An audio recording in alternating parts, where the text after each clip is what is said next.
In this lesson, you're going to learn how to play Riff by Mighty Riff, Demon Cleaner by stoner rock and doom metal pioneers, Kyuss.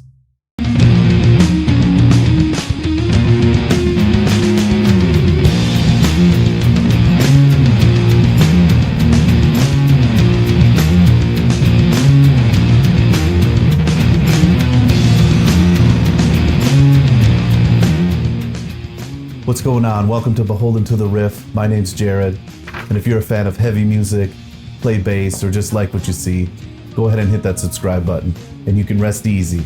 Know you'll be getting the latest and heaviest bass lessons. I really appreciate you checking out this channel, and thank you so much for your support. So the song starts out with this syncopated drum groove, really setting the tone for the rest of the song.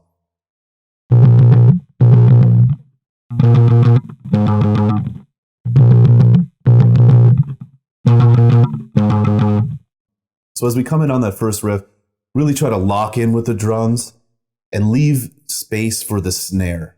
This can be done by really making sure your strings are muted in between notes and not playing more than one note at a time.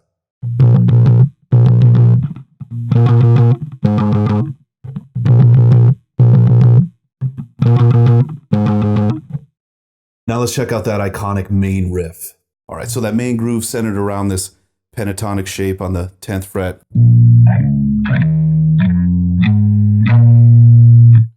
Starts on the root here, 10th fret. We're going to get a hammer on from 10th to 12th on the A string. Spices it up at the end of the phrase by sliding up to a minor 6th. Then every 4th time around, hits that tritone. So this is super cool, really kind of the signature sound of this riff.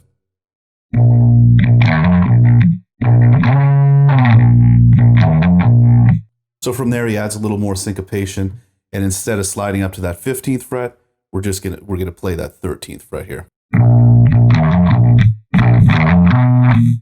Really killer riff, really unique sound. One thing to really keep in mind when playing this riff is it can get muddy sounding really easily.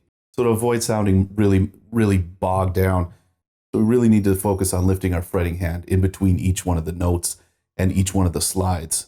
This way, the notes that are supposed to ring through really shine. Here's one full cycle of the main riff.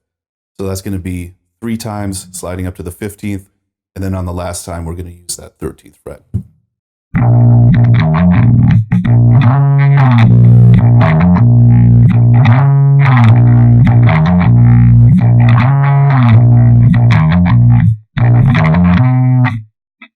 So at about 250, the song really starts to build up, and the bass line takes on a really percussive character, almost doubling the rhythmic feel of the drums. Here's that first phrase, played nice and slow.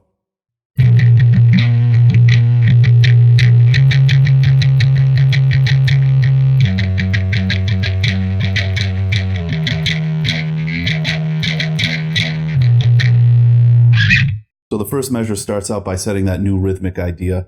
In the middle of it, we're going to throw in some octaves. And when you listen to the recording, he's deep in this. He's given a little bend, he's given a little vibrato. It's awesome. Second measure of the phrase stays true to the rhythmic idea. We're just going to be on the 12th fret. Really lock into the drums here and try to accent along with them. Next measure is going to be 13th fret, A string. Again, he's adding vibrato, he's deep. Phrase finishes off on the 10th fret here, A string. The last measure is awesome. Here it is slow.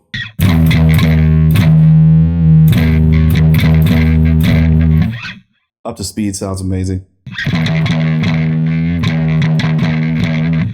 As we come back into the pre-chorus, the bass really pushes the song when they start using the notes in the higher register in the upper octave, also switching to a more driving 16th note sort of feel.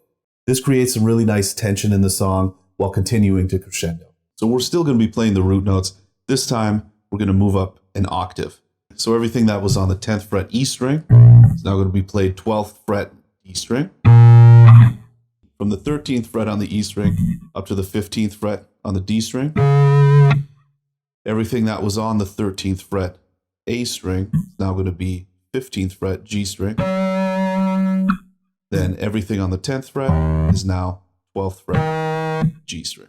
We got a lot of action happening in our right hand, so really focus on keeping that feel, staying on tempo, keeping on beat.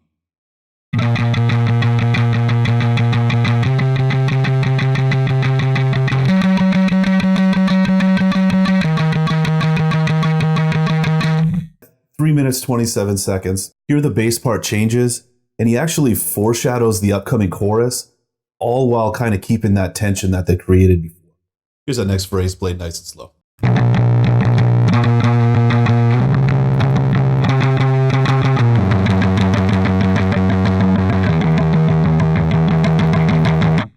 So at about 3 minutes, 35 seconds, and after building for nearly a minute, here's where we really earn that big payoff and go into the chorus.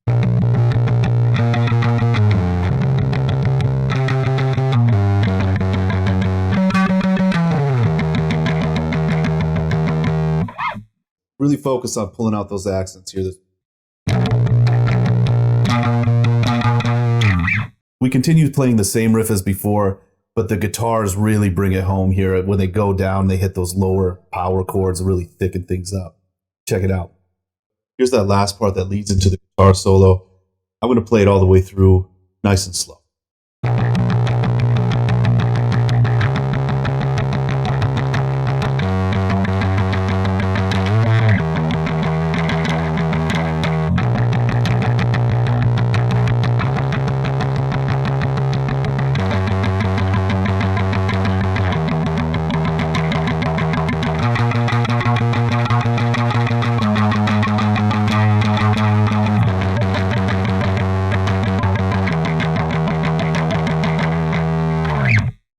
Really cool how he just keeps this thing ramping all the way up into the solo. Nice touch hitting that octave up here, then descending.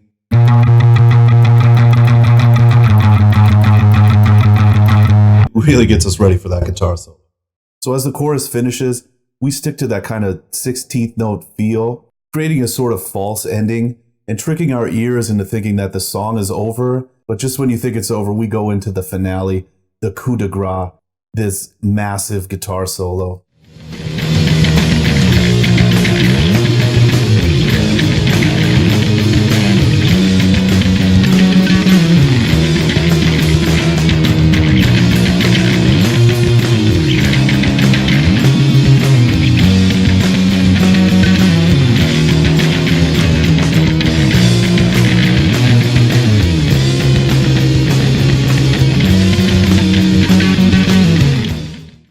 The bass line is built around these really cool octave slides.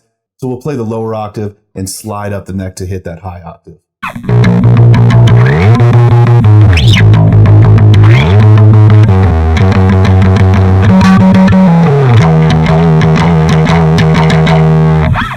The tempo of the solo moves pretty quick, so we really got to lock in with those drums. A lot of 16th notes, a lot of slides, a lot of octaves. This is such a killer part. And this is how every song should end. Some things that might help you out there. Start with that third finger on the 5th fret, getting ready for the slide up to the 17th. Same thing on the 3rd. How cool is that when we come back to that 10th fret here on the A string? So it starts out the same, 5th fret, sliding up to that 17th fret. So this time around, instead of going to the 3rd fret, we're going to go to the 7th fret. Sounds really cool. Such an interesting note choice. Here's the full phrase.